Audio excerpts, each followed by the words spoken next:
Hello, alchemists. Welcome or welcome back. My name is Ava, aka Queen Midas Life Alchemist, and I am back for week 15 of The Body Keeps the Score, Brain, Mind, and Body in the Healing of Trauma. And this is written by Bessel Van Der Kolk, MD.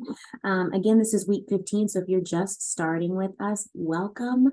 However, it would probably be best to go back to week 1 because we are reading through this book and we are very close to the end. Before I get started, I just wanted to say that I do still have space on my Patreon for all 3 tiers, including the Midas Touch coaching tier at the top, where you do get one-on-one time with me. We set intentions, we kind of map out where you're at and create a vision for where you'd like to go, do an end of the month recap and everything. Very great interactive space there. And then also I also give 2 bi-weekly private chats with my patrons where we're pulling cards. I'm pulling cards and we're just having a private chat sometime together. So definitely go ahead and check out my Patreon. The link's going to be down in the description box below in my link tree, where you'll find all my other links, including my calendar link for booking personal readings with me as well.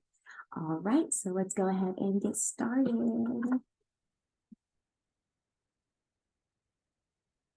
Okay, so we are picking up on page 269. Subsection is called Exploring Yoga. Our decision to study yoga led us deeper into trauma's impact on the body.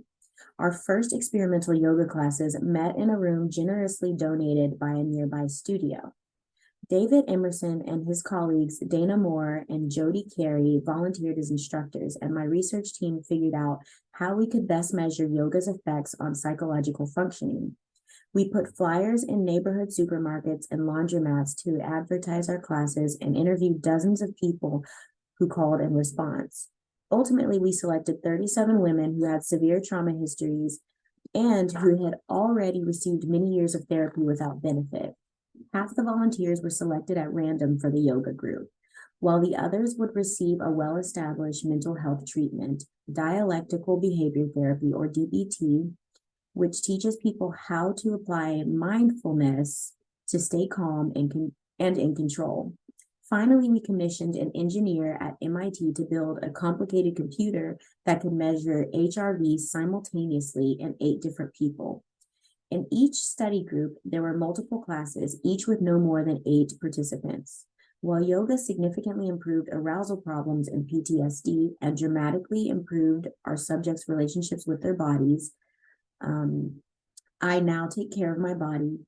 I listen to what my body needs. 8 weeks of DBT did not affect their arousal levels or PTSD symptoms. Thus, our interest in yoga gradually evolved from a focus on learning whether yoga can change HRV, which it can, to helping traumatized people learn to comfortably inhabit their bodies, their tortured bodies. Over time, we also started a yoga program for Marines at Camp Lejeune and have worked successfully with various other programs to implement yoga programs for veterans with PTSD. Even though we have no formal research data on the veterans, it looks as if yoga is at least as effective for them as it has been for the women in our studies. All yoga programs consist of a combination of breath practices, or pranayama, stretches or postures, asanas, and meditation. Different schools of yoga emphasize variations in intensity and focus within these core components. For example, variations in the speed and depth of breathing and use of the mouth, nostrils, and throat all produce different results, and some techniques have powerful effects on energy. In our classes, we keep the approach simple. Many of our patients are barely aware of their breath, so learning to focus on the in and out breath, to notice whether the breath is fast or slow, and to count breaths in some poses can be significant accomplishment. We gradually introduce a limited number of classic postures. The emphasis is not on getting the poses right, but on helping the participants notice which muscles are active at different times. The sequences are designed to create a rhythm between tension and relaxation, something we hope they will begin to perceive in their day-to-day lives.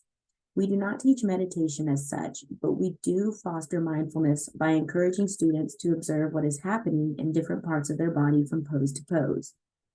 In our studies, we keep seeing how difficult it is for traumatized people to feel completely relaxed and physically safe in their bodies. We measure our subjects' HRV by placing tiny monitors on their arms during Shavasana, the pose at the end of most classes during which practitioners lie face up, palms up, arms and legs relaxed. Instead of relaxation, we picked up too much muscle activity to get a clear signal. Rather than going into a state of quiet repose, our students' muscles often continue to prepare them to fight unseen enemies. A major challenge in recovering from trauma remains being able to achieve a state of total relaxation and safe surrender. Next section, page 271, called Learning Self-Regulation. After seeing the success of our pilot studies, we established a therapeutic yoga program at the Trauma Center. I thought that this might be an opportunity for Annie to develop a more caring relationship with her body, and I urged her to try it. The first class was difficult. Merely being given an adjustment by the instructor was so terrifying that she went home and slashed herself. Her malfunctioning alarm system interpreted even a gentle touch on her back as an assault. At the same time, Annie realized that yoga might offer her a way to liberate herself from the constant sense of danger that she felt in her body. With my encouragement, she returned the following week. Annie had always found it easier to write about her experiences than to talk about them. After her second yoga class, she wrote to me, "I don't know all of the reasons that yoga terrifies me so much, but I do know that it will be an incredible source of healing for me, and that is why I'm working on myself to try it. Yoga is about looking inward instead of outward and listening to my body. And a lot of my survival has been geared around never doing those things. Going to the class today, my heart was racing and part of me really wanted to turn around. But then I just kept putting one foot in front of the other until I got to the door and went in. After the class, I came home and slept for 4 hours. This week, I tried doing yoga at home and the words came to me. Your body has things to say. I said back to myself, I will try and listen. A few days later, Annie wrote, some things during and after yoga today. It occurred to me how disconnected I must be from my body when I cut it. When I was doing the poses, I noticed that my jaw and the whole area from my legs, where my legs end to my belly button, is where I am tight, tense, and holding the pain and memories. Sometimes you have asked me where I feel things and I can't even begin to locate them. But today I felt those places very clearly, and it made me want to cry in a gentle kind of way. The following month, both of us went on vacation and invited to stay in touch. Annie wrote to me again. I've been doing yoga on my own in a room that overlooks the lake. I'm continuing to read the book that you lent me, Stephen Cope's wonderful Yoga and the Quest for the True Self. It's really interesting to me to think about how much I've been refusing to listen to my body, which is such an important part of who I am. Yesterday, when I did yoga, I thought about letting my body tell me the story it wants to tell. And in the hip opening poses, there was a lot of pain and sadness. I don't think my mind is going to let really vivid images come up as long as I'm away from home, which is good. I think now about how unbalanced I have been and about how hard I have tried to deny the past, which is part of my true self. There is so much I can learn if I am open to it, and then I won't have to fight myself every minute of every day. One of the hardest yoga positions for Annie to tolerate was one that's often called happy baby, in which you lie on your back with your knees deeply bent and the soles of your feet pointing to the ceiling while holding your toes with your hands. This rotates the pelvis into a wide open position. It's easy to understand why this would make a rape victim feel extremely vulnerable.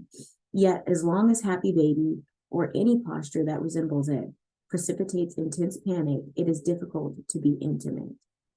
Learning how to comfortably assume happy baby is a challenge for many patients in our yoga classes. All right, next section, page 272, called Getting to Know Me, Cultivating Interoception. One of the clearest lessons from contemporary neuroscience is that our sense of ourselves is anchored in a vital connection with our bodies. We do not truly know ourselves unless we can feel and interpret our physical sensations. We need to register and act on these sensations to navigate safely through life. While numbing or compensatory sensation seeking may make life tolerable, the price you pay is that you lose awareness of what is going on inside your body, and with that, the sense of being fully sensually alive.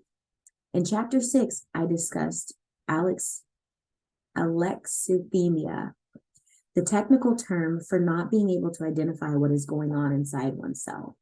People who suffer from alexithymia tend to feel physically uncomfortable, but cannot describe exactly what the problem is.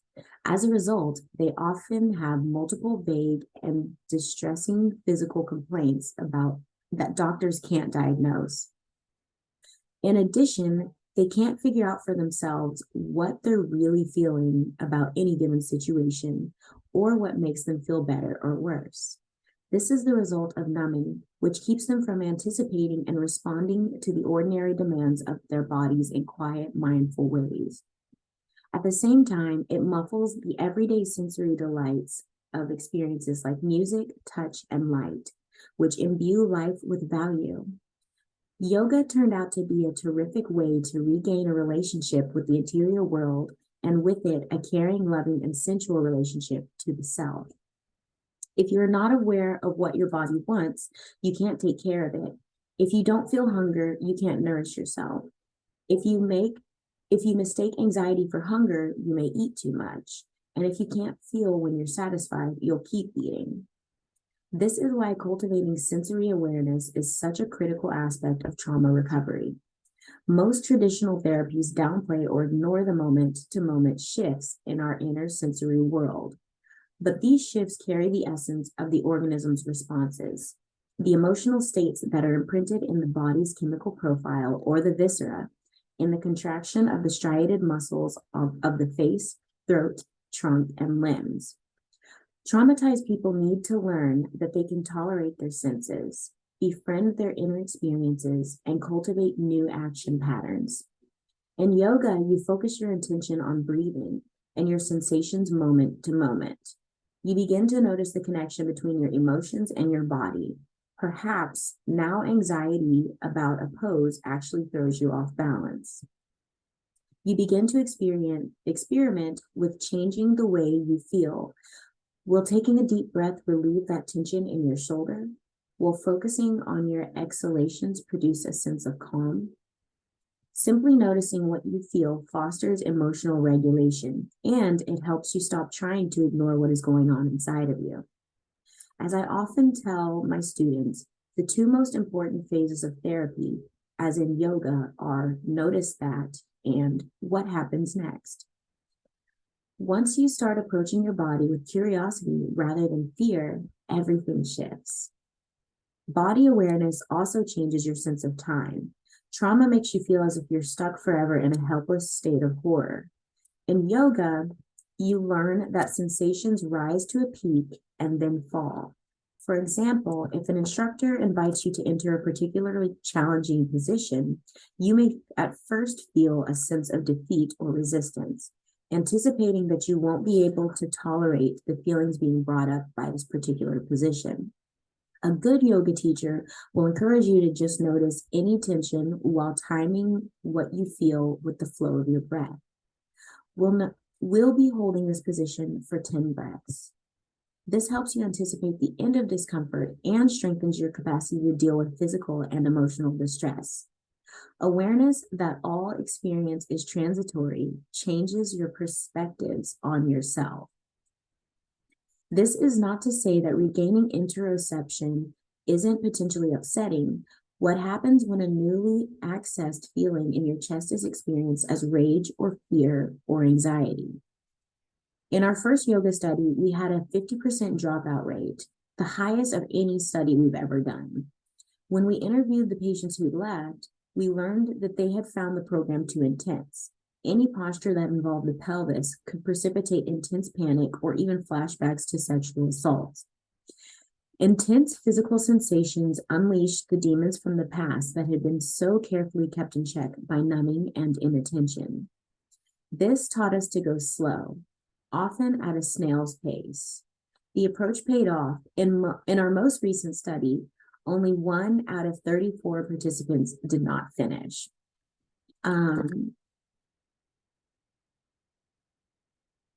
Okay, we are moving on to the next section, and there's a picture here, but I think it might go with the next section.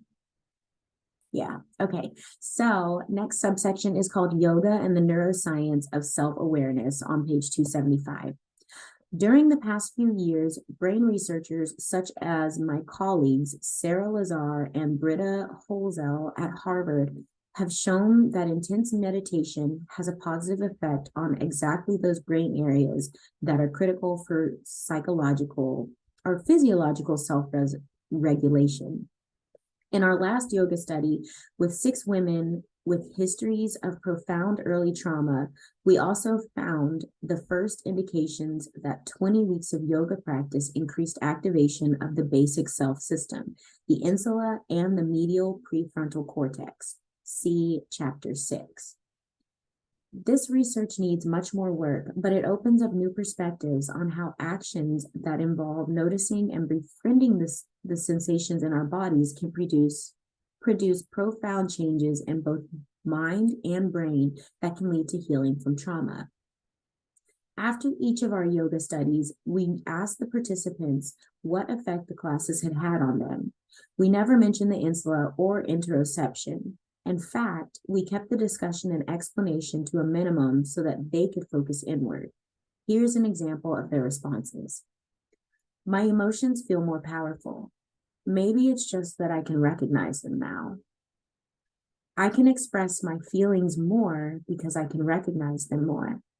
I feel them in my body, recognize them, and address them. I now see choices, multiple paths. I can decide and I can choose my life. It doesn't have to be repeated or experienced like a child.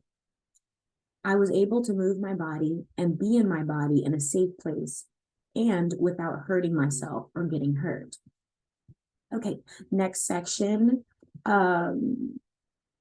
Okay, so this picture actually, I think, goes with that section. So this is on page 274, and it says effects of a weekly yoga class. After 20 weeks, chronically traumatized women developed increased activation of critical brain structures involved in self-regulation, the insula and the medial prefrontal cortex. So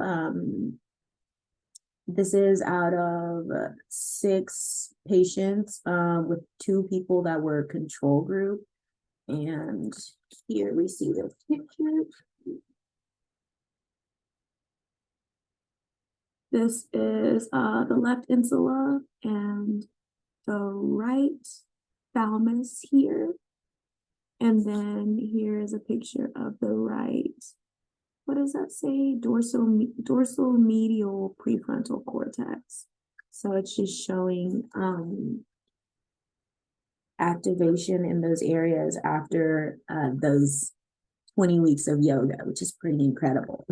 All right, new section on page 275. If you are enjoying this content, please remember to like the video and share it with anyone that you feel might find it valuable, starting with week 1.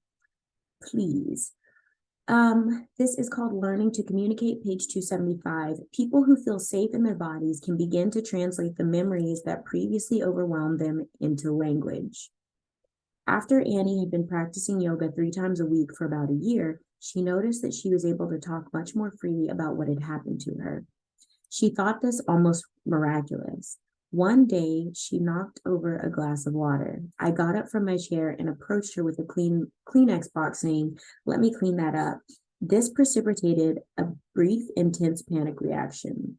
She was quickly able to contain herself, though, and explained why those particular words were so upsetting to her. They were what her father would say to her after he'd raped her. Annie wrote to me after that session, "Did you notice that I have been able to say the words out loud? I didn't have to write them down to tell you what was happening. I didn't lose trust in you because you said words that triggered me. I understood that the words were a trigger and not terrible words that no one should say." Annie continues to practice yoga and to write to me about her experiences. Today, I went to a morning yoga class at my new yoga studio. The teacher talked about breathing to the edge of where I can and then noticing that edge. She said that if we notice our breath, we are in the present because we can't breathe in the future or the past.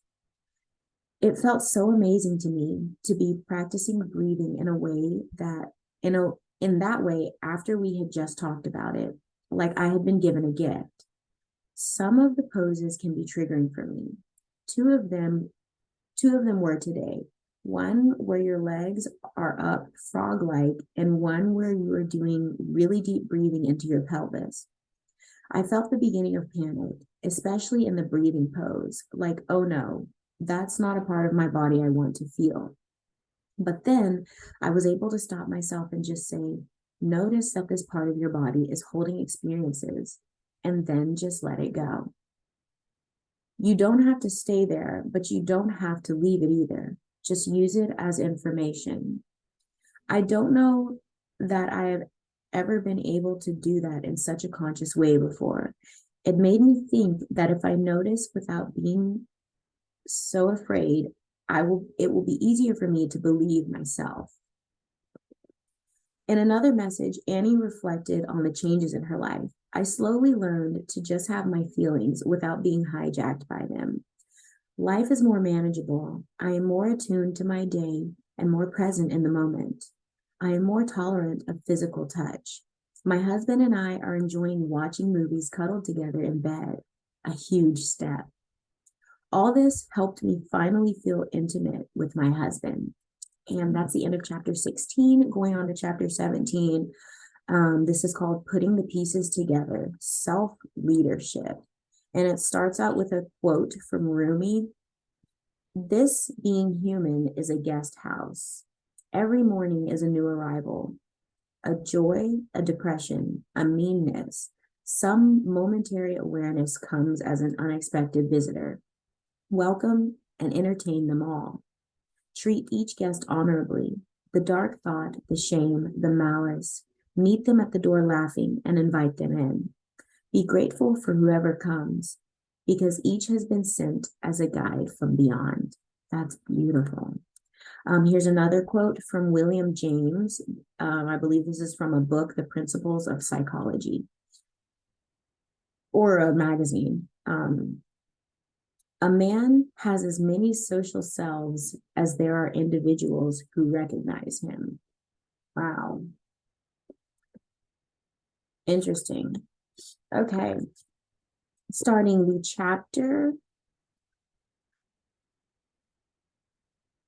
It was early in my career when I had been seeing Mary, a shy, lonely, and physically collapsed young woman, for about 3 months in weekly psychotherapy, dealing with the ravages of her terrible history of early abuse. One day, I opened the door to my waiting room and saw her standing there provocatively dressed in a miniskirt, her hair dyed flaming red, with a cup of coffee in one hand and a snarl on her face. "You must be Dr. Van Der Kolk," she said. "My name is Jane, and I came to warn you not to believe any of the lies that Mary has been telling you." "Can I come in and tell you about her?" I was stunned, but fortunately kept myself from confronting Jane and instead heard her out. Over the course of our session, I met not only Jane, but also a hurt little girl and an angry male adolescent. That was the beginning of a long and productive treatment. Mary was my first encounter with dissociative identity disorder, or DID, which at that time was called multiple personality disorder. As dramatic as its symptoms are, the internal splitting and emergence of distinct identities experienced in DID represent only the extreme end of the spectrum of mental life. The sense of being inhabited by warring impulses or parts is common to all of us, but particularly to traumatized people who had to resort to extreme measures in order to survive. Exploring, even befriending those parts is an important component of healing. Next section, page 278, called Desperate Times Require Desperate Measures. We all know what happens when we feel humiliated. We put all our energy into protecting ourselves, developing whatever survival strategies we can. We may repress our feelings. We may get furious and plot revenge. We may decide to become so powerful and successful that nobody can ever hurt us again. Many behaviors are classified as psychiatric problems, including some obsessions, compulsions, and panic attacks, as well as most self-destructive behaviors, started out as strategies for self-protection. These adaptations to trauma can so interfere with the capacity to function that healthcare providers and patients themselves often believe that full recovery is beyond reach. Viewing these symptoms as permanent disabilities narrows the focus of treatment to finding the proper drug regimen, which can lead to lifelong dependence, as though trauma survivors were like kidney patients on dialysis. It is much more productive to see aggression or depression, arrogance or passivity as learned behaviors. Somewhere along the line, the patient came to believe that he or she could survive only if he or she was tough, invisible, or absent, or that it was safer to give up. Like traumatic memories, we keep intruding until they are laid to rest. Traumatic adaptations continue until the human organism feels safe and integrates all the parts of itself that are stuck in fighting or warding off trauma. Every trauma survivor I've met is resilient in his or her own way, and every one of their stories inspires awe at how people cope. Knowing how much energy the sheer act of survival requires keeps me from being surprised at the price they often pay, the absence of a loving relationship with their own bodies, minds, and souls. Coping takes its toll. For many children, it's safer to hate themselves than to risk their relationship with their caregivers by expressing anger or by running away. As a result, abused children are likely to grow up believing that they are fundamentally unlovable. That was the only way their young minds would explain why they were treated so badly. They survive by denying, ignoring, or splitting off chunks of their reality. They forget the abuse, they suppress their rage or despair, they numb their physical sensations. If you were abused as a child, you are likely to have a childlike part living inside you that is frozen in time, still holding fast to this kind of self-loathing and denial. Many adults who survive terrible experiences are caught in the same trap. Pushing away intense feeling can be highly adaptive in the short run. It may help you preserve your dignity and independence. It may help you maintain focus on critical tasks like saving a comrade, taking care of your kids, or rebuilding your house. The problems come later. After seeing a friend blown up, a soldier may return to civilian life and try to put the experience out of his mind. A protective part of him knows how to be competent at his job and how to get along with colleagues. But he may habitually erupt in rage at his girlfriend or become numb and frozen when the pleasure of surrendering to her touch makes him feel he is losing control. He probably will not be aware that his mind automatically associates passive surrender with the paralysis he felt when his friend was killed. So another part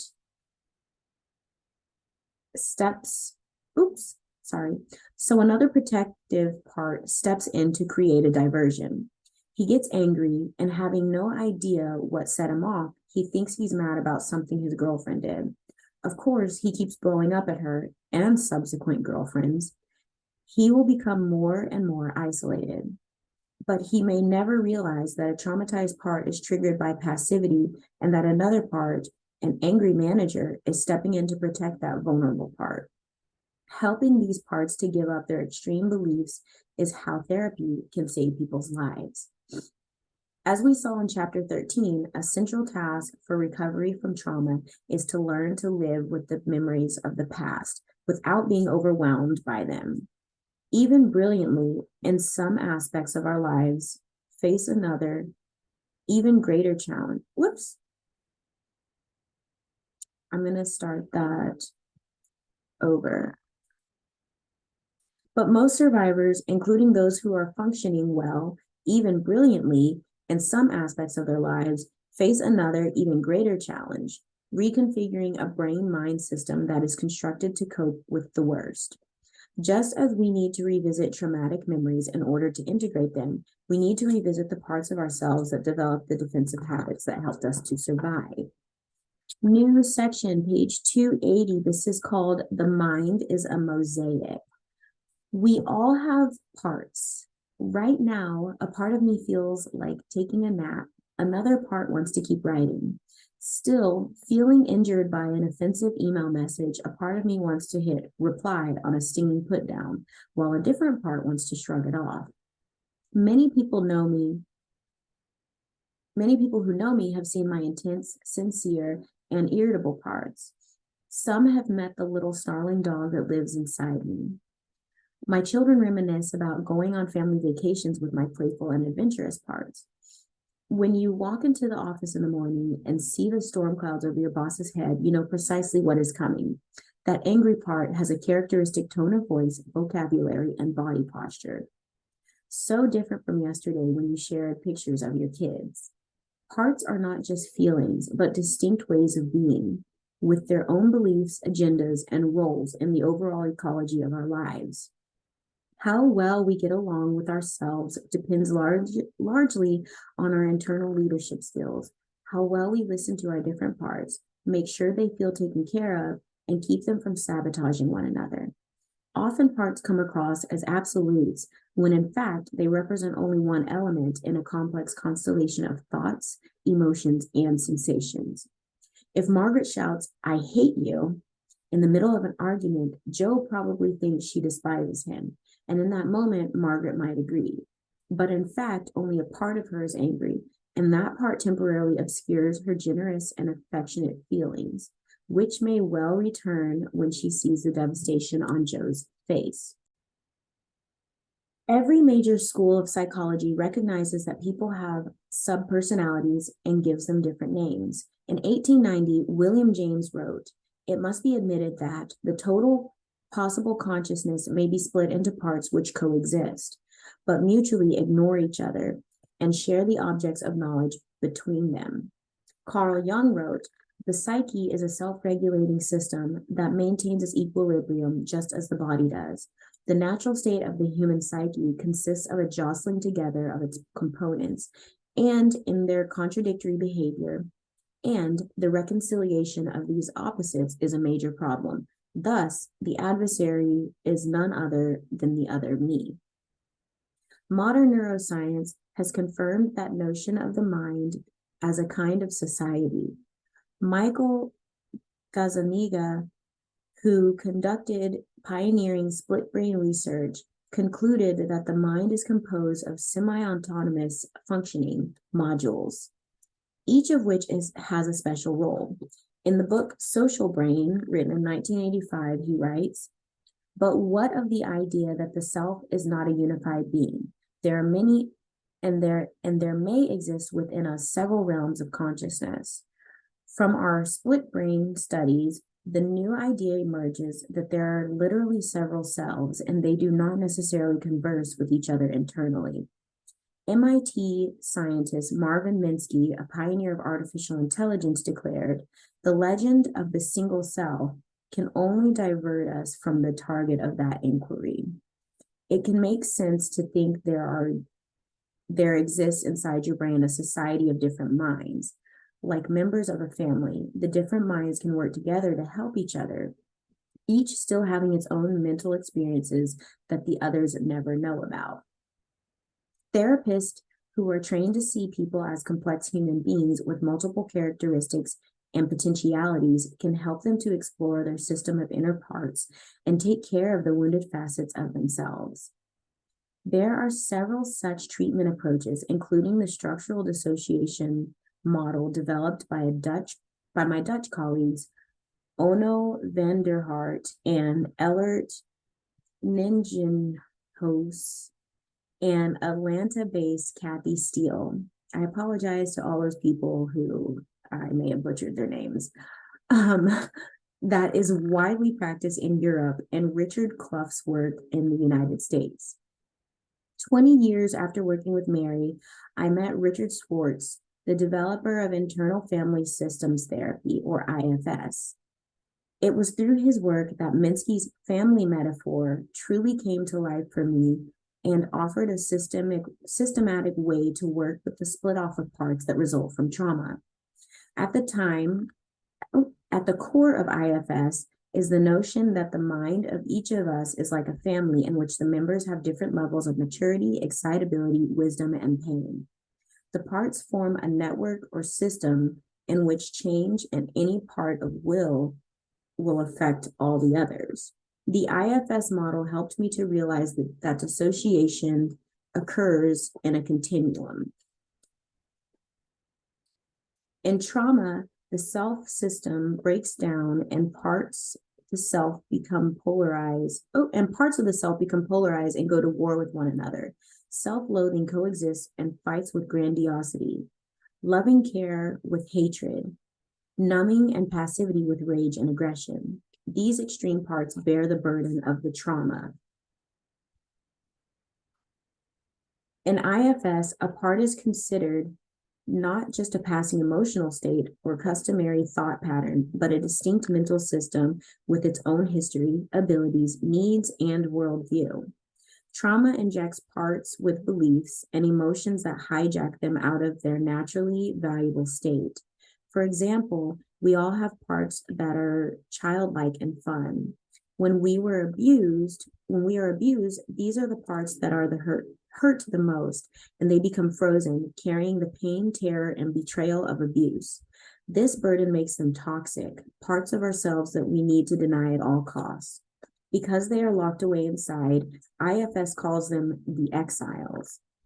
At this point, other parts organize to protect the internal family from exiles. These protectors keep the toxic parts away, but in doing so, they take on some of the energy of the abuser. Critical and perfectionistic managers can make sure we never get close to anyone or drive us to be relentlessly productive.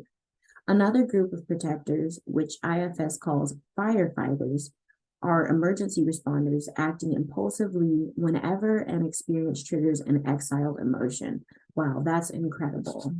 Exiles, managers, and firefighters. Interesting. Okay. Each split off holds different memories, beliefs, and physical sensations. Some hold the shame, others the rage, some the pleasure and excitement, another the intense loneliness or the abject compliance.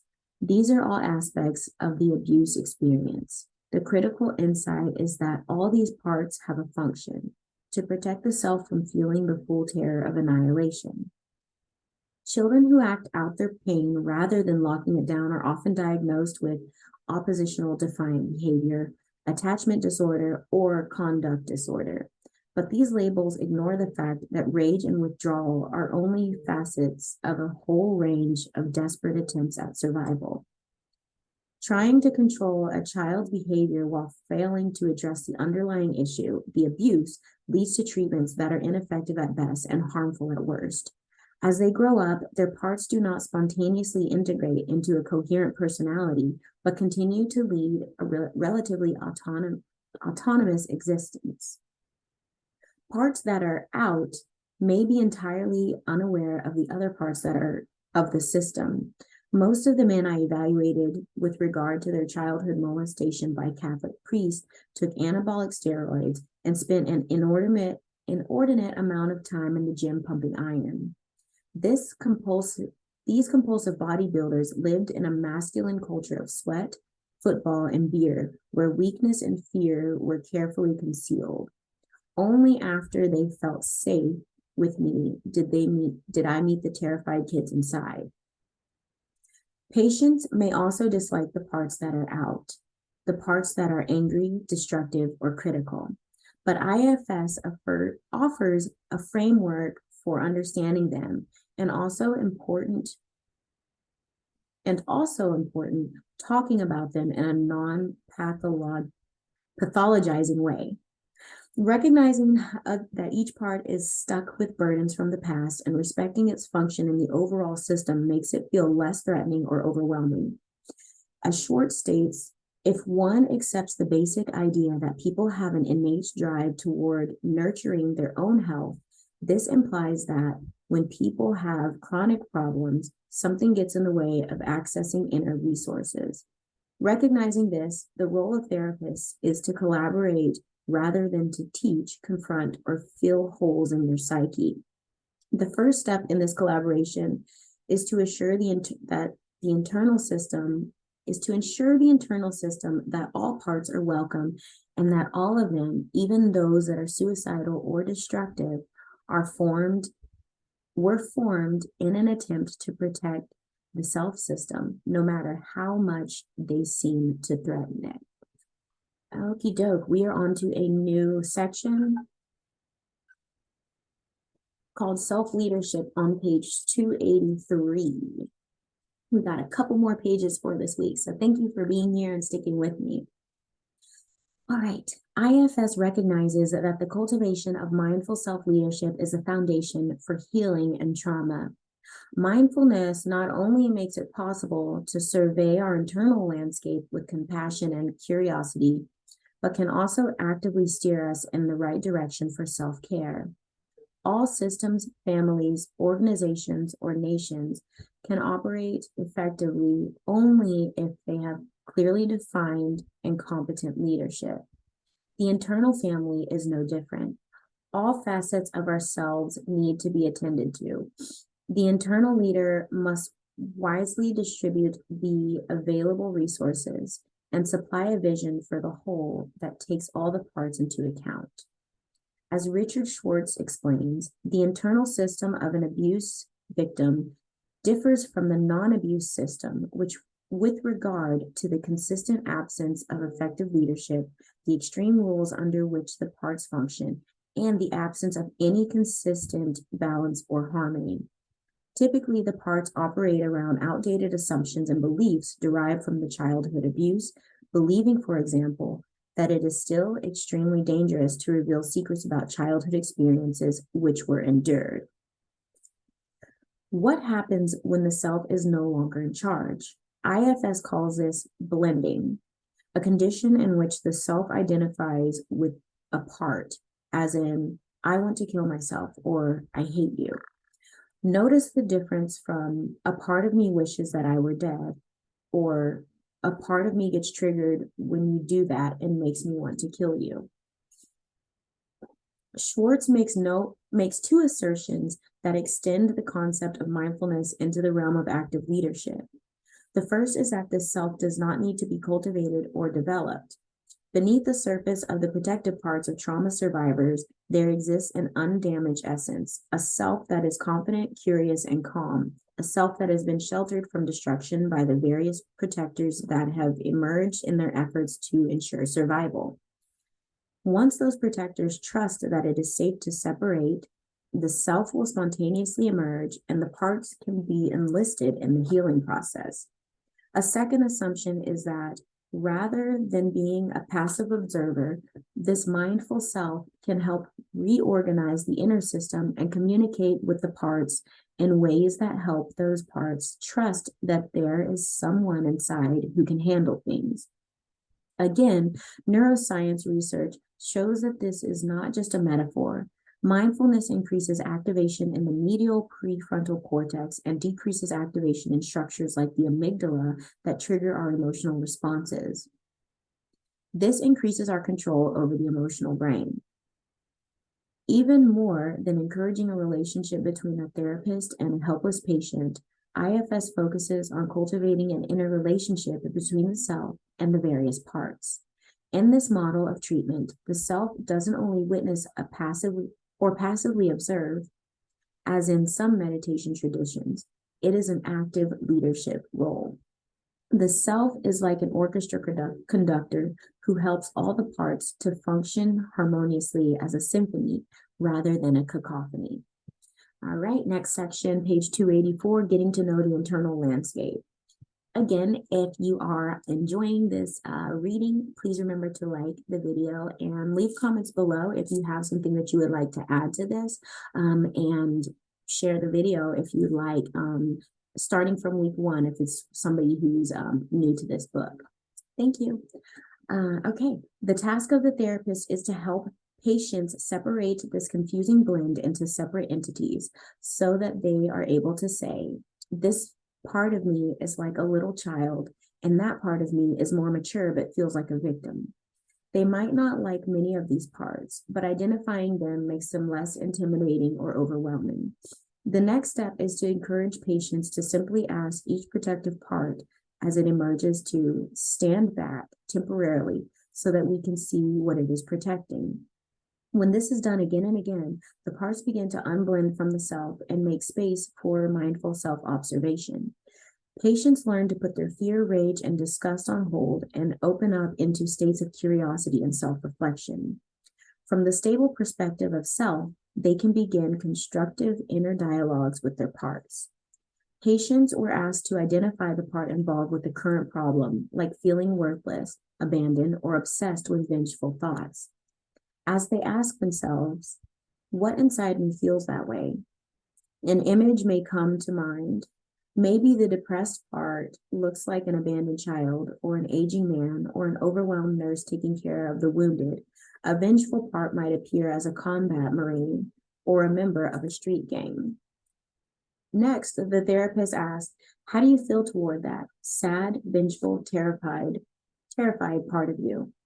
This sets the stage for a mindful observation by separating the you from the part in question.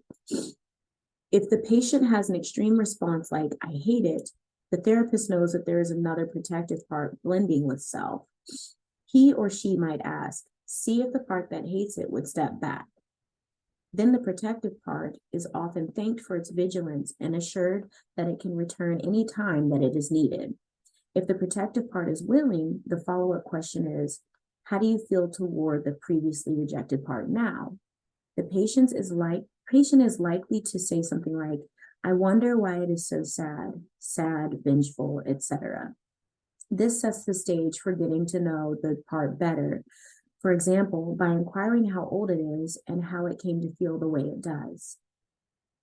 Once a patient manifests a critical mass for self, this kind of dialogue begins to take place spontaneously. At this point, it is important for the therapist to step aside and just keep an eye out for other parts that might interfere, or make occasional empathetic comments, or ask questions like, what do you say to the part about that? Or where do you want to go now? Or what feels like the right next step?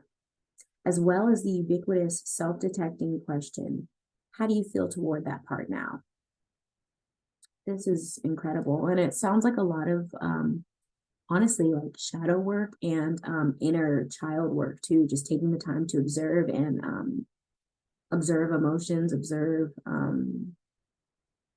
trauma patterns, and just to really sit with them and identify them and get to know them, to transmute them in a love. So it's pretty incredible. Okay, new section, page 285, called, this is actually our last section for today, called A Life in Parts. Joan came to see me to help her manage her uncontrollable temper tantrums and to deal with her guilt about her numerous affairs, most recently with her tennis coach.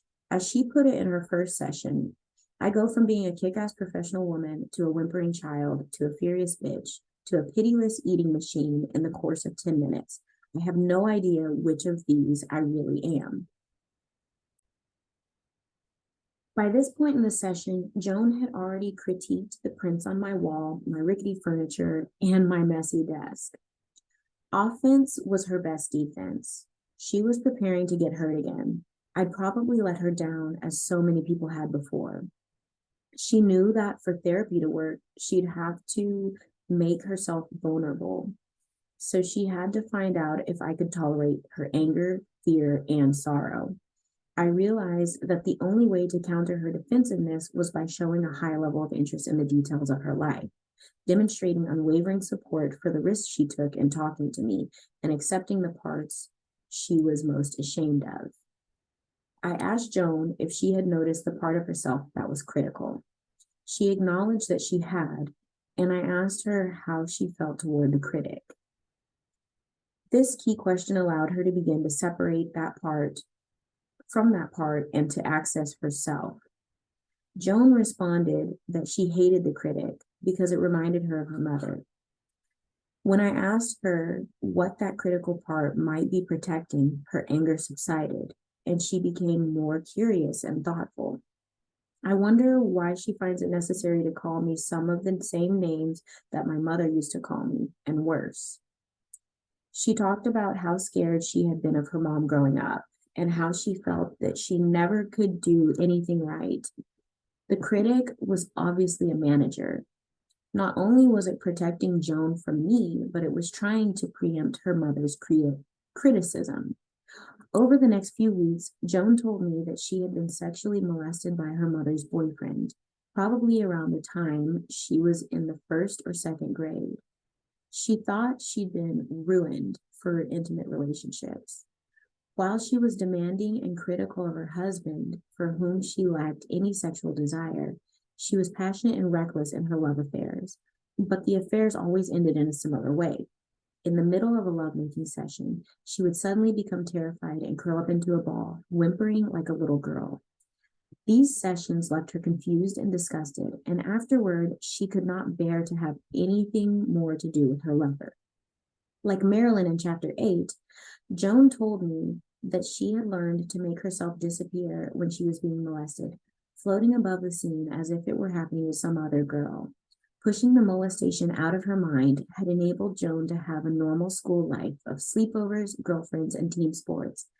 The trouble began in adolescence when she developed her pattern of frigid contempt for boys who treated her well and having casual sex that left her humiliated and ashamed.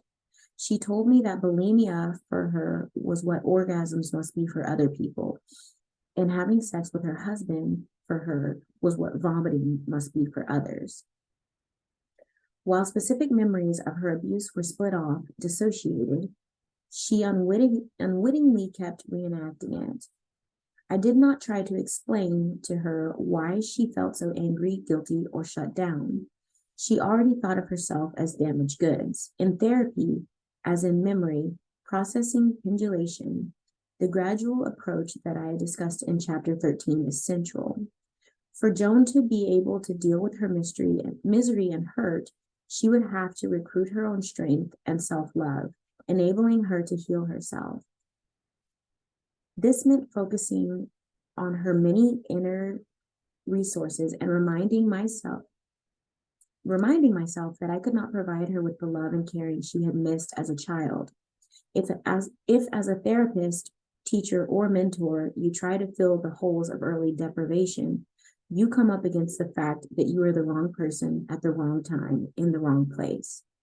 The therapy would focus on Joan's relationship with her parts rather than with me.